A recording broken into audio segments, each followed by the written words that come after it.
So, good morning and good evening, everyone.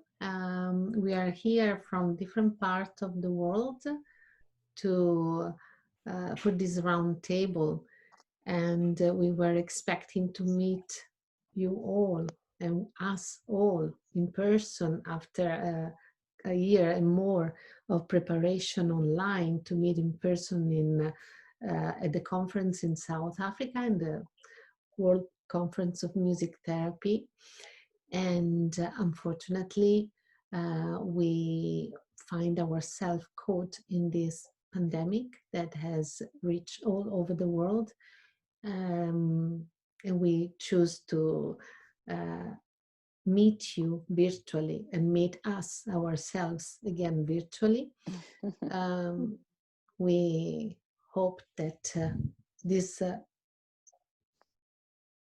tool will reach out as well with our messages. So the title of our roundtable is The Art of Fostering Inclusion and Social Activism, Music Therapy Perspective and Research. We are 5 music therapists for different parts of the world, and we all have experience and passion of working with music therapy in educational setting. I'm Paola Esperson Pecoraro. I'm Italian. I live in Oxford, and I'm completing a PhD at Anglia Ruskin University on music therapy, but I have 20 years of experience as music therapist and special education working in mainstream school to foster inclusion. And I'm in Oxford, and I'm speaking from Great Britain in this moment, and it's night. Then we have Anne-Catherine Jordan. Yeah, my name is Anne-Catherine Jordan from Germany. I'm in the north of Germany in Bremen University. I studied educational science and music therapy and working as a researcher. And my focus is music therapy in educational settings. And I'm also working as a practitioner music therapist with children. And I'm really happy to be here with all of you. Patricia. Hello, nice to be with you and with the audience. I'm Patricia Sabatella from Spain. I'm originally from Argentina, but living in Spain since a long time ago. And I work at the University of Cádiz, teaching at the university music education also and music therapy. I'm a music therapist and a music educator, also musician, and I was and I am involved working in the field of education and also in the field of mental health with children, teenagers, trying to promote inclusion of persons with different type of problems, also with disabilities, mental health problems, and so on, trying to work in this area of inclusion just to promote well-being and promoting well-being through music. And I hope that we all of us could reach and explain the topics we want to address in this roundtable. Thank you. Professor Jiri Kantor. Greetings from Czech Republic. I'm Jiří Kantor, and my current work is at Palacký University in Olomouc at Faculty of Education, where I am responsible for a master degree program in music therapy and partially also for a pregraduate programs in special education. But my previous work was for years in a special school where I worked as a teacher and also as a music therapist, especially with students with profound and multiple disability. Yeah, thank you. Professor Daphne. Thank you, Paola. It's a great privilege to be here with these wonderful people. And like you, I'm disappointed not to be in South Africa, but delighted to be able to present online to you all. I am Daphne Rixon from New Zealand. I live in Wellington, which is the capital city of New Zealand, and I teach at the New Zealand School of Music, which is within Victoria University of Wellington. My interest in inclusive education has spanned many decades, from when I was a mother of a child with special education needs, and became a music therapist, and was particularly interested in how music could support children in school. And my research has continued to focus on children and young people in schools, as well as more recently just music for well-being generally in school settings. So thank you again. Kia ora. Yeah. So we met in the previous World Conference, but also some of us as have met for many decades in music therapy conference and contest. It's interesting that we have all worked as music therapists and a special educator, and we have a personal involvement with the topic. We are also aware that there are different interpretation of the word inclusion, and there is also a little bit of confusion around the word itself. That changes, and inclusive education, especially the education, have and can have different meanings depending on where we are working and which country, and what are the value of the culture that we are considering, or where do we come from. So when we speak about inclusion, we acknowledge that this is expression of local culture and history.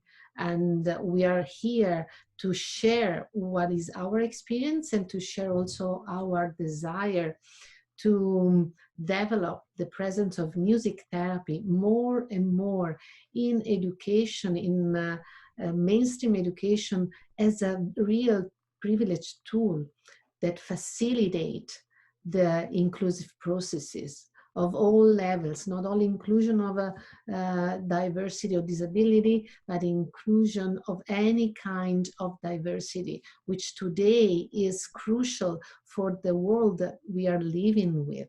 That is a global world where without acknowledgement and educational emotion and diversity, we cannot reach the ability of understanding one another in our diversity. So somehow I found exciting that we are so diverse, all of us. And we are already a little diverse society that try to dialogue on this complex topic of music therapy in inclusive education, or for inclusion, how to foster inclusion, and why we think it is also an act of social activism. But the first question that I would like to ask is to make a little comment on what is the situation of inclusive education in your country. So, Daphne, would you like to start? Sure. New Zealand. Yeah. New Zealand has 2,500 schools, and only 36 of the schools in New Zealand are special schools. So we have what we consider to be an inclusive education system. But I think the history of inclusive education in New Zealand is interesting just to run through for a couple of minutes before I pass it over. Before 1989, when the United Nations Convention on the Rights of the Child was released, children in New Zealand were predominantly educated in special schools. But after that the New Zealand Education Act declared that all children have the right to enrol in their local schools, and they began to be placed in mainstream schools. So this is from the 1990s right through. But mainstreaming meant that the children were able to be present at their local schools with typically developing peers. But what was interesting about that shift was that the concept of mainstreaming was still underpinned by the medical model of disability. So that meant that the children were there, but they would be removed from the classroom for individual teaching or various forms of therapy, including music therapy, because they were presumed to have individual problems that need to be fixed. But inclusive education, on the other hand, is really about all children and young people being not only present, but being able to participate and learn alongside their peers, and that they feel as if they belong in the classroom. So the New Zealand Disability Strategy, which was released in 2001 and reviewed again in 2016, acknowledges that schools play a crucial role in helping children and staff to respect and appreciate diversity, and that schools have a huge impact on the experiences of children who are potentially disadvantaged or marginalised. And there are many schools in New Zealand where children with disabilities are fully engaged with the curriculum and other school activities, but there are also many examples where we're not doing so well. So I'll talk a little bit more about that later. So thank you. And Catherine, would you like to continue? Yes, I can continue and talk about the situation in Germany. So first of all, it's not only Germany, because it's more complex, because Germany is divided into 16 different federal states, and therefore we have 16 different school systems with many different financing possibilities, for example, also for music therapy. And in 2009, Germany signed and ratified the UN Convention of the Rights of Persons with Disabilities, that implied that many changes in the school system. So, and now we have a really different all over Germany. So in some parts, we still have a lot of special schools, which was the situation before the Germany signed the UN Convention. And in some states, like Bremen, where I live in, there are hardly any special schools anymore. So all students are included in mainstream schools. But we still have a lot of problems similar to the problems Daphne mentioned, because maybe they are included, but they are still separated again. So it's very similar. So I think when I heard you, Daphne, we have the same situation, but we're a little bit behind you from there. So I think it's a good way to meet in the round table to get to know all the experience and share and maybe learn from other countries. So I'm happy to be here with all of you. Yes, I just take in the ideas that Daphne and Catherine were expressing. I can say that maybe this inclusion and exclusion at the same time of children with disabilities in mainstream school is the topic of all the schools, maybe in Europe and also in Latin America, no? Because it's not so easy really to have full inclusion of a child with disability if the child is it has a low level of disability, you know. So sometimes this going outside of the mainstream classroom for a special classroom, a special education classroom or unit, as you want to name it, just for a more focused attention is necessary for this type of child, no? So now in there's the debate if it's necessary or not to close the special education schools just to fulfill this full inclusion educational settings, no? And in one hand, you said, yes, it's good to have inclusive education for all childs, But in the other hand, you have the real problems of the most low disabled childs, that they really need specialized treatments for them. And maybe the mainstream school could not reach this specialized treatment, you know? This is the topic nowadays, during this period in Spain, is the hot topic at the moment. Yeah, very hot and very actual. Giri. Yeah, thank you. Speaking about education in the Republic, I must mention one historical event, and that was the Velvet Revolution in 1989, because this changed the political system in Middle Europe significantly. And that was also the end of communistic regime in our country. It started actually in Czech Republic as the university students movement, and continued in other European countries. And in the beginning of 90s, there started significant changes in educational system, leading first towards school integration of students with disabilities, and slowly also to school inclusion. Now, the educational system in the Czech Republic considers inclusive education as the most preferable way for all students, but there is a strong tradition of education in special schools as well. And actually, the inclusive education is not without problems at all in practice. But the preference of inclusive education was definitely approved by the school law from the year 2016. On the other side, we can find self-contained classrooms as well as special schools. Till now, although the number of students educated in segregated environment is slowly decreasing. Yeah.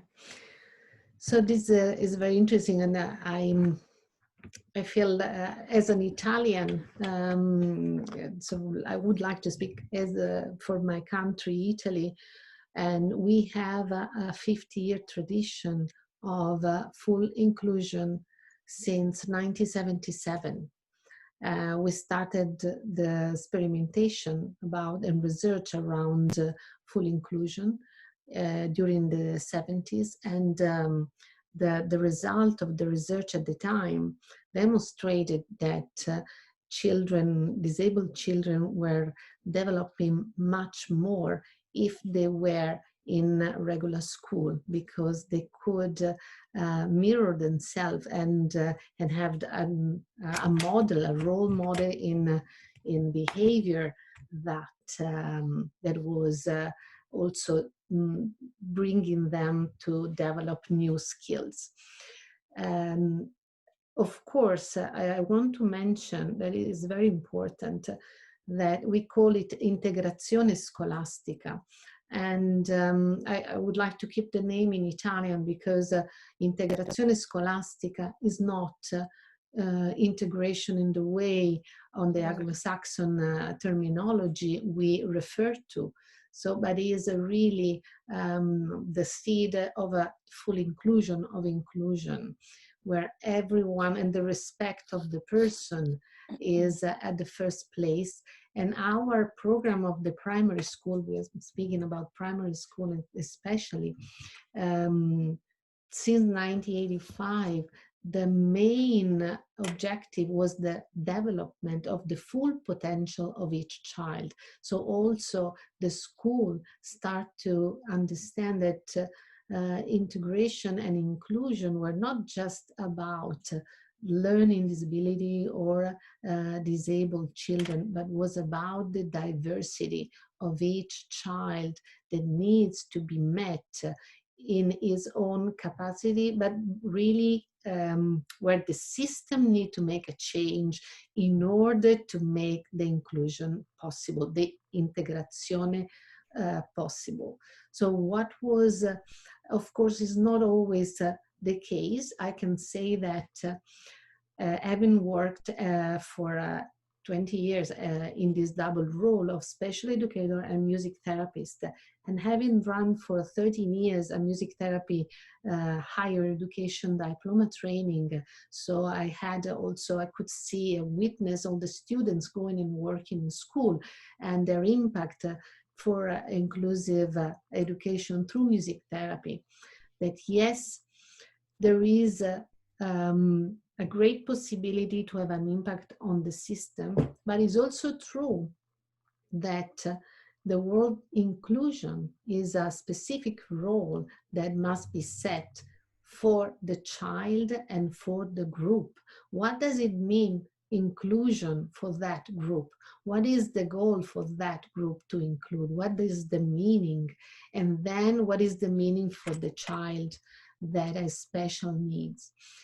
Not always that has been achieved, especially because beside the attempt or the understanding of the policy and all the laws that that was a good way to go through, the education for the teachers was different. So not all the teachers working in school were educated to put in place special and creative method to approach each child, but only few teachers, the special teacher, the special education teacher they had the knowledge of the specific strategy.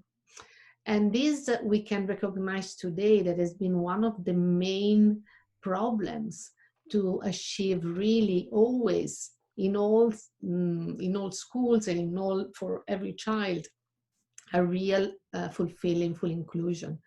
In my experience, Patricia, to link to what you were saying, I've been working with a deep and profound disabled children, children nonverbal, children without possibility of walking or communicating with a language, but we had incredible inclusion due to the fact that all the group was changing attitude and then specialists were arriving in school. But it's so difficult and sometimes is not enough.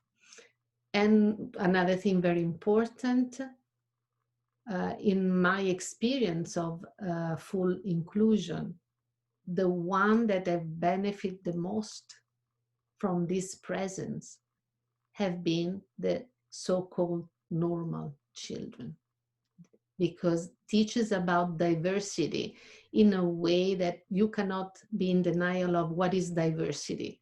Is race, is color, is sexual orientation, is everything. And you cannot be in denial anymore. You live it in your own skin every day. In the UK, we have a situation where there are still special school, although in the last 2 decades, a lot has been done to have more and more children included in regular mainstream school, although it's still a lot, this differentiation is big compared to Italy. So you have children included, but still more than 1,000 special school and more than 120,000 children that are in special education in a different kind of school.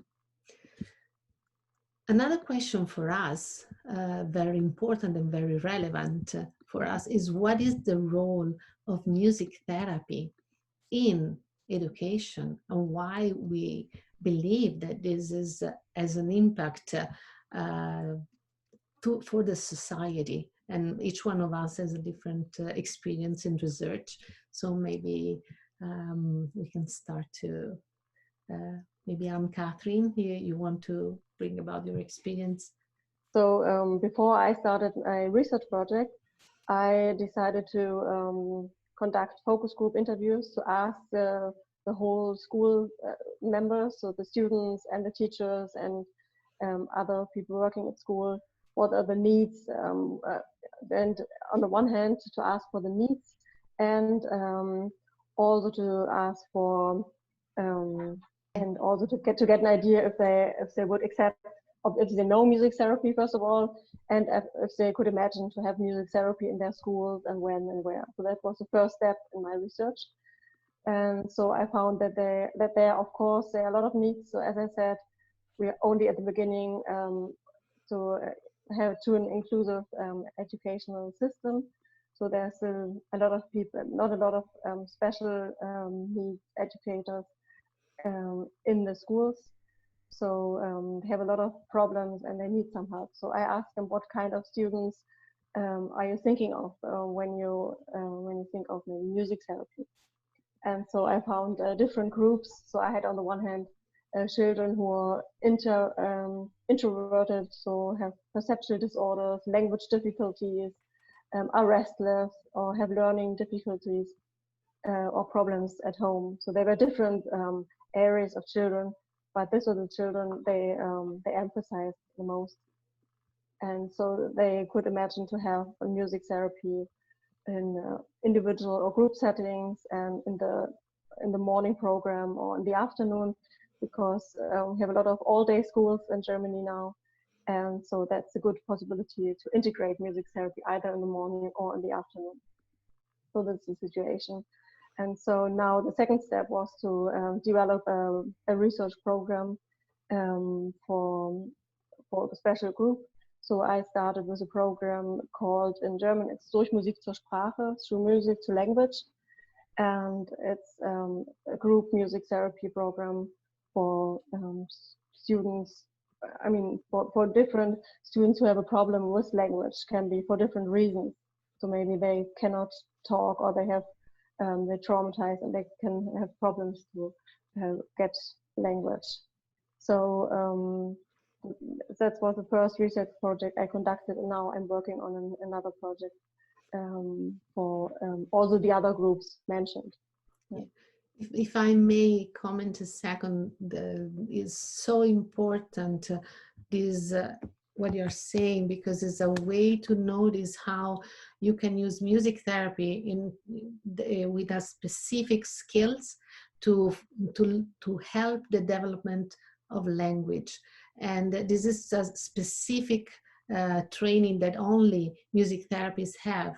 And if they have also what you have, the special education training. And this is why music therapy is so important because brings together two fields with a lot of competence and a lot of skills that are not the same in music education. Just to mention, for me, this is a big value of music therapy that differs from music education. I want just to, brilliant. It was fascinating. I totally agree. And the idea of the program was not to work on special language problems or things like that. It was more how to reach, how to get into language, kind of. So the step into language. And so to have all the psychological aspects behind language. I hope you understand what I mean.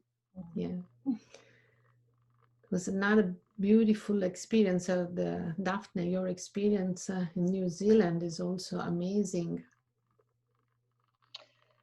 Yeah, I would really like to pick up on a theme that has been running through this, and that's the idea that schools need to change. So, I take Patricia's point that at the moment, schools are not coping.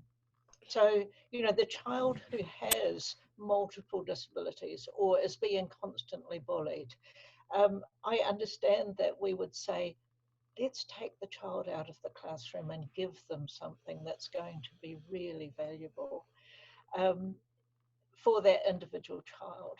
I understand that.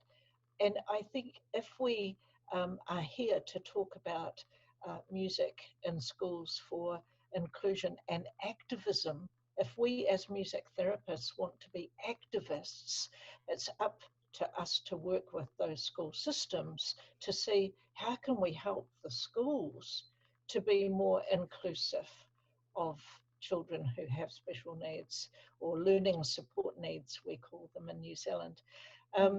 So I think that's really what my main emphasis has been, and I know that it sounds incredibly idealistic, and it certainly is a very, very long process. But one of the things that helps us in New Zealand is that we do have a treaty of Waitangi, which everything we do in this country is underpinned by the principles embedded in that treaty, which are about presence, participation, and partnership. And so, you know, we're encouraged to work alongside families and educators and children to develop collaborative communities. So it's also really understandable that music therapists in New Zealand would look to community music therapy approaches or participatory action research approaches, which carry those same kind of values. But what it does mean is, you know, trying to work with systems. And I find it really interesting that I've been a strong advocate for this for many years. And yet I still find that we are responding to the needs of the systems by withdrawing children, and that we teach when, you know, our music therapy teaching is about helping music therapy students to work with individual children or small groups of children. We don't actually teach them necessarily to work with teachers, principals, the system. So, you know, again, your point, Paola, about, you know, the interactions between special educators and music therapists is really important, because I think we need to know how to work with, to collaborate with educators as much as we do to learn how to work with children who have diverse needs. So I'll leave my thoughts there for now. Yeah. And we, yeah, Patricia, go. Yeah, I agree with Daphne, because some years ago I was involved in a project, in an European project called Coping with Inclusion in Primary Education. And one of the results of that project was that for being, that was really important to work with the group, with the class group that is going to include the child with the special needs. Because in other ways, it's not possible to stop or to avoid these bullying behaviors, because you need to prepare the whole system. Because if we really want an effective inclusion system, we need to get in conscience the society for the act of inclusion, all people, not only disabled people, because we have in Spain here a lot of immigrant people, we have these gypsy groups, we have different persons that need to be really included in the system, and school is part of the system. And if really there's not effective connection between the social system and the school, it's really difficult. That's why maybe some part of the society do not want that the special education schools will be closed, you know, and maybe we need that the special education schools keep on bringing their services to the disabled child, because it's not only in that project we summarized that it was not only necessary to work with the teachers, but it's really necessary to work with the students, with the regular students, just to involve the disabled child in the group, because the class group start to develop the different kinds of behaviors around the disabled child. Some of them could be so protective, the other one could be isolation, the other one could be bullying and aggressive, you know, and we need to work all this communication system in the in the group class. And maybe in this area, music therapy can contribute to work in this communication and social behaviors modulation, maybe we can say, something like this. Yes, no? That's a beautiful way to say maybe it. This could be an idea to reflect on for the future of music therapy in inclusive education, sorry. Yeah. Yeah. G, would you like to say something about your experience? Yeah. And then about maybe Patricia was mentioning and also Daphne, the education also of teachers and of music therapists.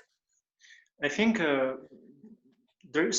is really a good lecture for music therapists to work in inclusive environment, because it is really a special environment where we teach many new perspectives and skills and so on. And we must be very flexible and change our thinking and our attitudes, because it's not the same as is very often taught in music therapy trainings focused, for example, on healthcare environment. And there are many special topics and special skills that music therapists who want to work in this area must teach.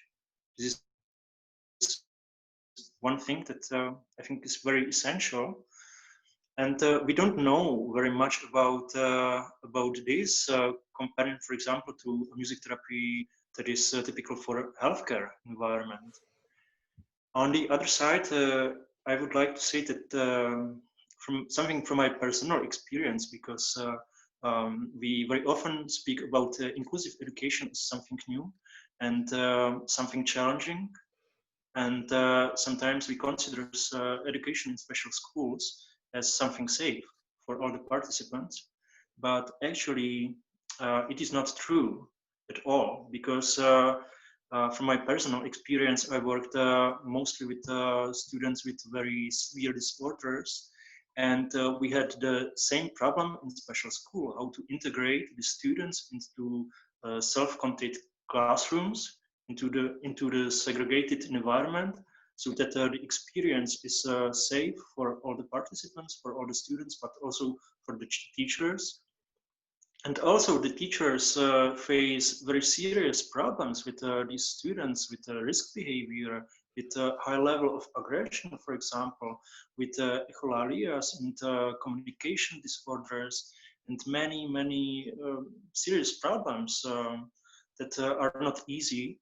And I must say, from my experience, that if I don't have music in this environment, I would be maybe some like half a teacher only, or half a person, because it helped to overcome many problems in interaction, in communication, in behavior, in many years where I could work and share experiences with my students. And I worked half as a teacher and half as a music therapist. So I think although it seems not to be the truth, so I think the opposite is right, that we share very similar experiences also from special schools that are sometimes typical for nowadays inclusive education that is actually the trend. But maybe the experience can be taken also from what we know very well, as here in Czech Republic, where is the tradition of special schools. And this could be also worthy for us as music therapists. Wow. So precious what you say, and so important, Jiri. Not only what you say, but what everyone has said up to now, because what is distinguished this conversation is that we have deep knowledge of the field work. We all have been working in the field, and what you represent as a problem in the special school education is so touching and important.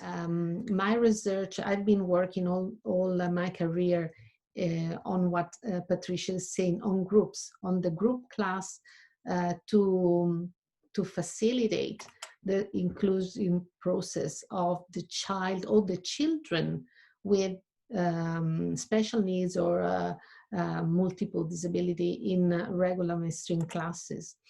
And what did really change everything was that all children were involved in this process and all the teachers.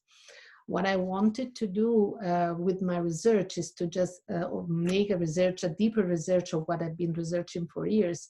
And I've involved 314 children, 27 teachers in between UK and Italy. So the same model of approach of music therapy for inclusion has been applied in both countries. And of course, the most challenging thing has been the participation of all group class. Whether in Italy, everyone, and was compulsory, and all teachers wanted that to happen. In the UK has been a fight to find the possibility to have all children participating in the groups. This is just to mention shortly, but what is important is for me is to keep start working in this direction and sharing tools for assess and to really evaluate what is the impact of our action and what exactly we want to measure when we research as music therapists.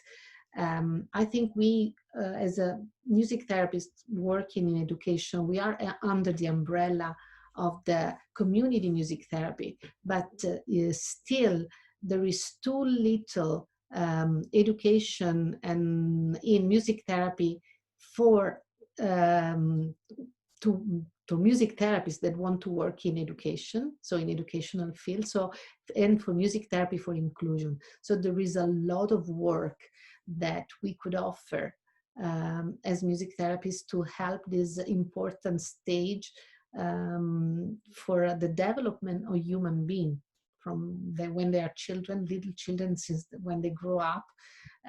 Music and music therapy can offer a great support